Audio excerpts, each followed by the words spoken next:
Alright everybody, I didn't feel that today class went as well as it could have and it wasn't as clear, so I want to do a quick overview of what you're doing tonight for homework. So we're talking about factoring here. Factoring is the opposite of what you've been doing. Recently you've been multiplying and distributing our unfactored pieces and creating a factored version, alright? What we are trying to do is to unfactor or create the equations or polynomials that you've been multiplying together given a certain expression.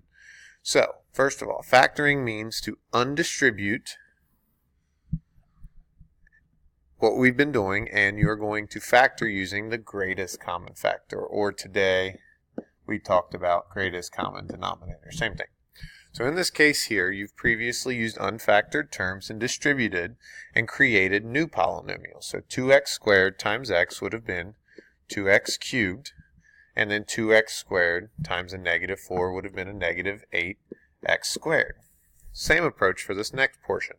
You had 4m squared n times 3, so we'd get 12m squared n, and then 4m squared n times negative 5, so we'd get negative 20 m cubed n. Now what we're trying to do is what we just did, but it's opposite. We're trying to take this here and take out as much as we can to turn it into a multiplication problem similar to the ones you've previously worked with.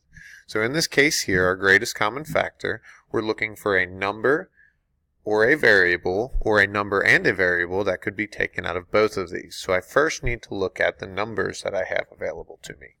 So the greatest common factor, or the number that is largest that will go into 15 and 10, is 5.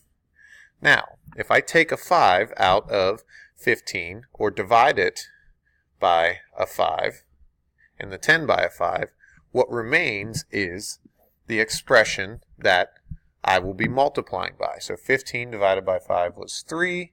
We couldn't divide the x by 5. And now negative 10 divided by 5 would have been negative 2. So now you created a multiplication problem similar to what you previously were doing. Let's go to the last one here. Sorry I got cut off there for a second, but let's move on to our last question. So what we're looking for here is a greatest common denominator again, but this time we're going to have a number and a variable. So my approach is to determine what is the greatest number that goes into 7 and 14 evenly. And that is fairly clear. The largest of the two, or the factors of 7 and 14, is going to be 7. Now if I divide each of these terms by 7, 7 divided by 7 is simply 1. And negative 14 divided by 7 is negative 2. So we do have a variable here though as well that we can divide by. So if you look closely, we have a w to the third power and a w squared. We can, through our understanding of our exponent rules, factor out a w squared from both of those. And when we factor out a w squared from both of those, w cubed divided by w squared would just leave us with a single w. And w squared divided by w squared would just leave us with a 2.